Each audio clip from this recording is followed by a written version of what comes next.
A luz irrompe na Inglaterra. Deus não consentiu que sua palavra fosse totalmente destruída. Em vários países da Europa homens eram movidos pelo Espírito de Deus a buscar a verdade como a tesouros escondidos. Providencialmente guiados às Santas Escrituras, dispunham-se a aceitar a luz, a qualquer custo. Posto que não vissem todas as coisas claramente, puderam divisar muitas verdades sepultadas havia muito tempo. Chegara o tempo em que as Escrituras seriam entregues ao povo em sua língua materna. A meia-noite havia passado para o mundo. Em muitas terras apareciam indícios da aurora a despontar. No 14º século surgiu na Inglaterra a estrela da manhã da Reforma. João Wycliffe se distinguira na universidade pela fervorosa piedade, tanto quanto por seu profundo preparo intelectual. Educado na filosofia escolástica, nos cânones da Igreja e nas leis civis, achava-se preparado para entrar na grande batalha pela liberdade civil e religiosa. Havia adquirido a disciplina intelectual das escolas e compreendia a tática dos escolásticos. A extensão e proficiência de seus conhecimentos impunham o respeito de amigos e inimigos. Estes eram impedidos de lançar o desprezo à causa da reforma mediante o artifício de expor a ignorância ou fraqueza dos que a mantinham. Quando ainda no colégio, Wycliffe iniciara o estudo das Escrituras. Até ali ele tinha sentido grande necessidade que nem seus estudos escolásticos, nem o ensino da igreja haviam podido satisfazer. Na palavra de Deus encontrou o que antes havia procurado em vão. Ali ele viu a Cristo como o único advogado do homem. Decidiu-se a proclamar as verdades que descobriu. Ao iniciar sua obra, Wycliffe não se colocou em oposição a Roma. Contudo, quanto mais claramente discernia os erros do papado, mais fervorosamente apresentava os ensinos da Bíblia. Via que Roma abandonara a palavra de Deus pela tradição humana. Destemidamente acusava o sacerdócio de haver banido as Escrituras, e exigia que a Bíblia fosse devolvida ao povo e que sua autoridade fosse novamente estabelecida na Igreja. Ele era um pregador eloquente, e sua vida diária era uma demonstração das verdades que pregava.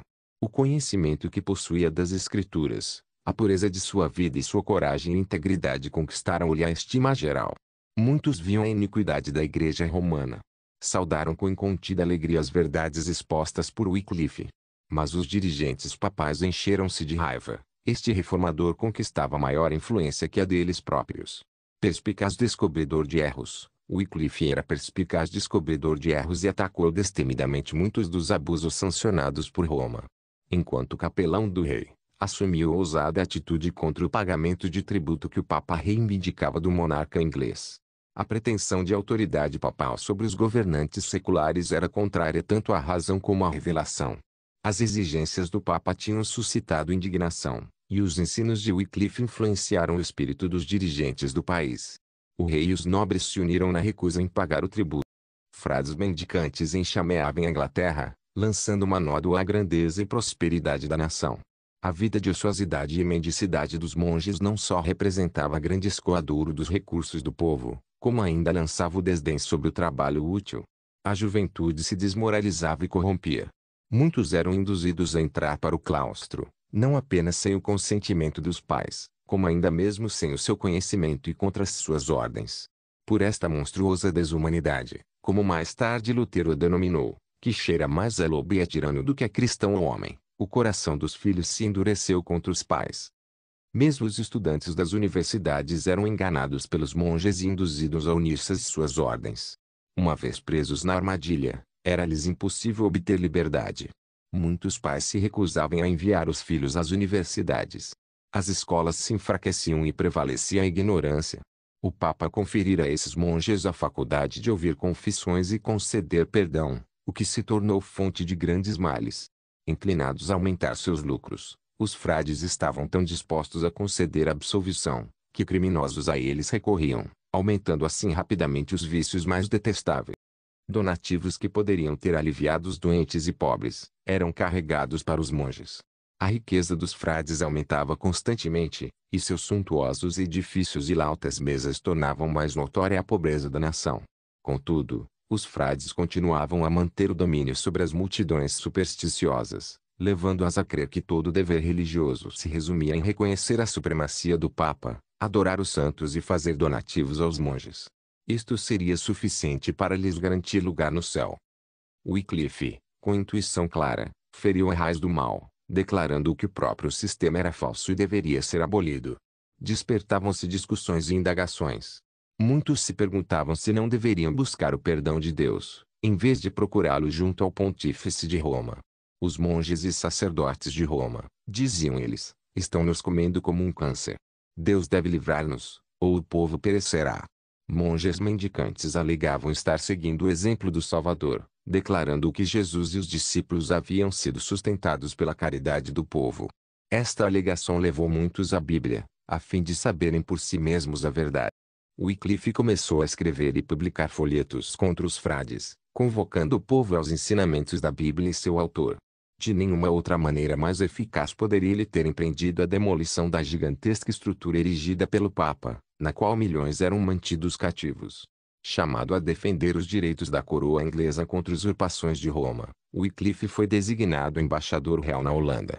Ali entrou em contato com eclesiásticos da França, Itália e Espanha, e teve oportunidade de informar-se de muitos fatos que lhe teriam permanecido ocultos na Inglaterra. Nestes representantes da corte papal pôde ler o verdadeiro caráter da hierarquia. Voltou à Inglaterra a fim de repetir com maior zelo seus ensinamentos anteriores, declarando que o orgulho e o engano eram os deuses de Roma. Depois de seu retorno à Inglaterra, Wycliffe recebeu do rei a nomeação para a reitoria de Lutherworth. Isto correspondia a uma prova de que o rei ao menos não se desagradara de sua maneira franca no falar. A influência de Wycliffe foi sentida na moldagem da crença da nação. Os trovões papais logo se desencadearam contra ele. 3 bulas foram expedidas ordenando medidas imediatas para fazer silenciar o ensinador de heresias. A chegada das bulas papais trazia para toda a Inglaterra a ordem peremptória de prisão do herege. Parecia certo que Wycliffe logo deveria cair vítima da vingança de Roma. Mas aquele que um dia declarou a alguém, não temas, sou teu escudo Gênesis 15:1, de novo estendeu a mão para proteger seu servo. A morte veio, não para o reformador, mas para o pontífice que decretou a sua destruição. A morte de Gregório XI foi seguida da eleição de 2 papas rivais. Cada um apelava aos fiéis a fim de o ajudarem a fazer guerra contra o outro, encarecendo suas exigências com terríveis anatemas contra os adversários e promessas de recompensas nos seus que o apoiavam. As facções rivais fizeram tudo o que puderam para atacar uma outra, e durante algum tempo Wycliffe teve descanso. O cisma, com toda a contenda e corrupção que produziu, preparou o caminho para a reforma, habilitando o povo a ver o que o papado realmente era. Wycliffe apelou ao povo a fim de que considerasse se esses 2 papas não estavam falando a verdade ao condenarem um ao outro como sendo o anticristo. Determinado a fazer com que a luz raiasse em todas as partes da Inglaterra, Wycliffe organizou um corpo de pregadores, homens simples e devotos que amavam a verdade e desejavam fazê-la expandir-se. Estes homens pregavam nos lugares públicos, nas ruas das grandes cidades, e nos atalhos do interior, procuravam os idosos, os doentes e os pobres, desvendando-lhes as alegres novas da graça de Deus. Em Oxford, Wycliffe pregou a palavra de Deus nos salões da universidade. Recebeu o título de doutor do Evangelho. Entretanto, a maior obra de sua vida foi a tradução das Escrituras para o inglês, de maneira que muitos na Inglaterra pudessem ler as maravilhosas obras de Deus. Atacado por moléstia perigosa. Subitamente, porém, interromperam-se as suas atividades. Embora ainda não tivesse 60 anos de idade, o trabalho incessante, o estudo e os assaltos de inimigos o tornaram prematuramente velho. Foi atacado de perigosa enfermidade. Os frades pensaram que ele se arrependeria do mal que havia causado à igreja, de modo que se precipitaram ao seu quarto para ouvir-lhe a confissão. Tendes a morte em vossos lábios, diziam, comovei-vos com as vossas faltas, e retratai em nossa presença tudo quanto dissestes para ofensa nossa. O reformador ouviu em silêncio. Pediu então ao assistente que o erguesse no leito. Olhando fixamente aos frades, falou com aquela voz firme e forte, que tantas vezes os havia feito tremer, não hei de morrer, mas viver, e denunciar novamente as más ações dos frades. Espantados e confundidos, os monges saíram apressadamente do quarto. Wycliffe viveu a fim de colocar nas mãos de seus compatriotas a mais poderosa de todas as armas contra Roma, isto é, a Bíblia, o meio indicado pelo céu para libertar, esclarecer e evangelizar o povo. Wycliffe sabia que apenas poucos anos de labor lhe restavam, viu a oposição que teria de enfrentar, contudo, encorajado pelas promessas da palavra de Deus, avançou. Quando em pleno vigor de suas capacidades intelectuais, rico em experiências, Havia sido preparado pela providência de Deus para isto, o maior trabalho por ele realizado. O reformador, em sua reitoria de Lutherworth, alheio à enfurecida tempestade lá fora, dedicava-se à tarefa que escolhera para si mesmo. Concluiu-se, por fim, o trabalho, a primeira tradução inglesa da Bíblia. O reformador colocou nas mãos do povo inglês uma luz que jamais deveria extinguir-se. Fizera mais no sentido de quebrar os grilhões da ignorância e do vício, mais para elevar e enobrecer o seu país, do que já se conseguira pelas vitórias nos campos de batalha. Unicamente por trabalho fatigante podiam-se multiplicar os exemplares da Bíblia. Tão grande era o interesse por se obter o livro, que só com dificuldade os copistas podiam atender os pedidos. Ricos compradores desejavam a Bíblia toda. Outros compravam apenas parte. Em muitos casos várias famílias se uniam para comprar um exemplar. A Bíblia de Wycliffe logo teve acesso aos lares do povo. Wycliffe ensinava agora as doutrinas distintivas do protestantismo, salvação pela fé em Cristo e a infalibilidade das Escrituras unicamente. A nova fé foi aceita por quase metade do povo da Inglaterra. O aparecimento das Escrituras trouxe desânimo às autoridades da Igreja. Não havia nesta ocasião, na Inglaterra, qualquer lei que proibisse a Bíblia, pois nunca antes fora publicada no idioma do povo. Semelhantes leis foram depois elaboradas e rigorosamente executadas. Novamente os chefes papais conspiraram para fazer silenciar a voz do reformador. Primeiramente um sínodo de bispos declarou heréticos os seus escritos.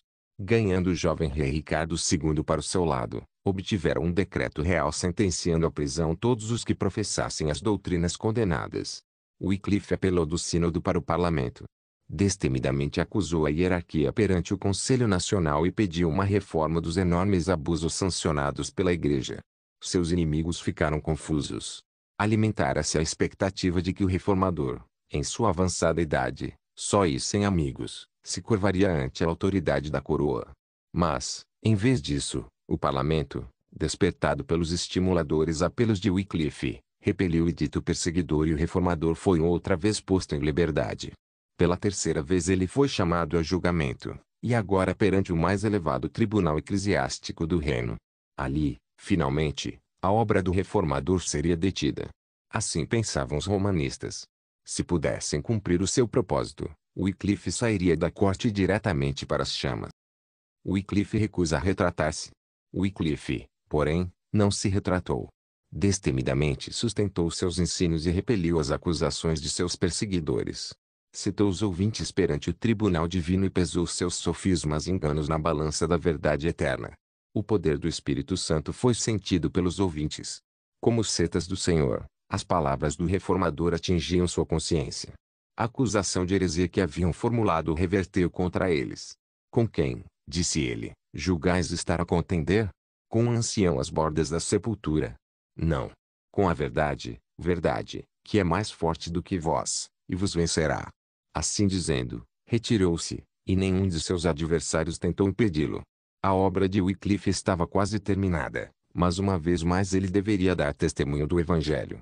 Foi chamado a julgamento perante o tribunal papal em Roma, o qual tantas vezes derramara o sangue dos santos. Um ataque de paralisia tornou-lhe impossível a viagem. Mas, se bem que sua voz não devesse ser ouvida em Roma, poderia falar por carta. O reformador escreveu ao Papa uma carta que, embora respeitosa nas expressões e cristã no espírito, era incisiva em sua pompa e orgulho da sé papal.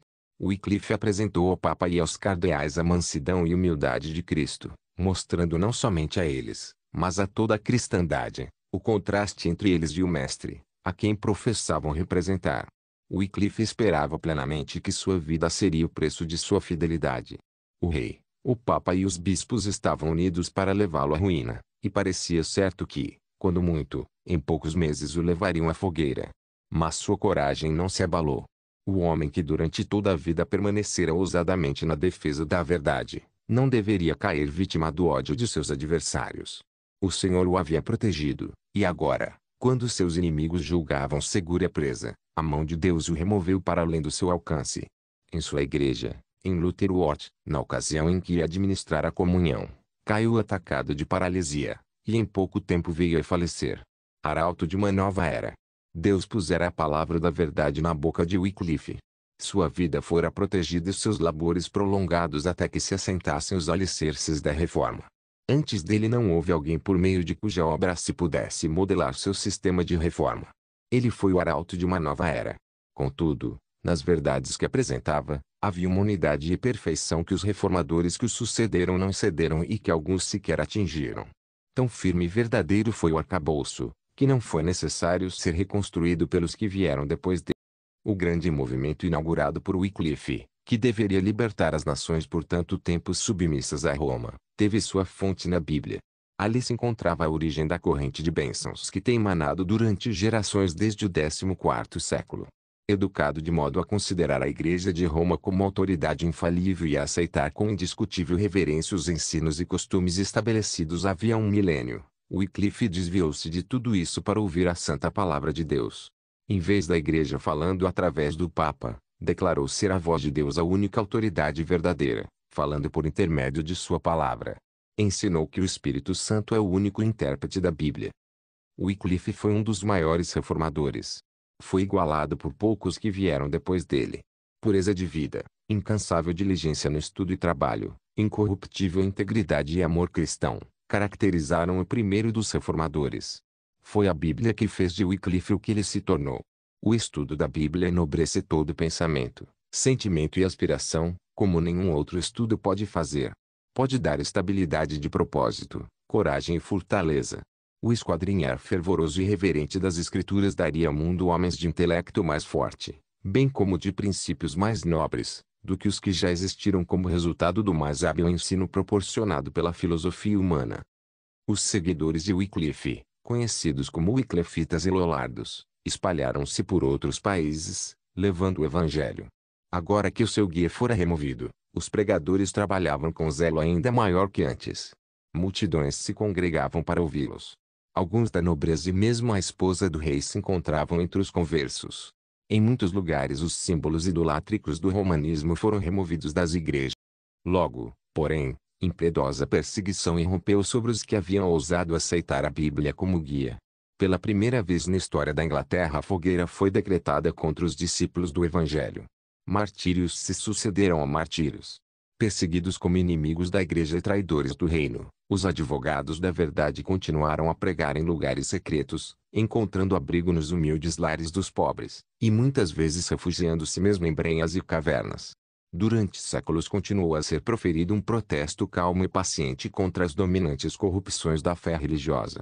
Os crentes daqueles primitivos tempos haviam aprendido a amar a palavra de Deus e pacientemente sofriam por sua causa. Muitos sacrificavam suas posses deste mundo pela causa de Cristo. Aqueles a quem era permitido permanecer em casa, abrigavam alegremente os irmãos banidos, e quando eles também eram expulsos, aceitavam com prazer a sorte dos proscritos. Não foi pequeno o número dos que deram destemido testemunho da verdade nos cubículos dos cárceres em meio de torturas e chamas, regozijando-se por terem sido considerados dignos de conhecer a comunicação de suas aflições. O ódio dos romanistas não se satisfez enquanto o corpo de Wycliffe repousou na sepultura. Mais de 40 anos após sua morte, seus ossos foram exumados e publicamente queimados, e as cinzas lançadas em um riacho vizinho. Esse riacho, diz antigo escritor, levou suas cinzas para o Avon para o Severn para os pequenos mares, e estes para o grande oceano. E assim as cinzas de Wycliffe são emblema de sua doutrina, que hoje está espalhada pelo mundo inteiro.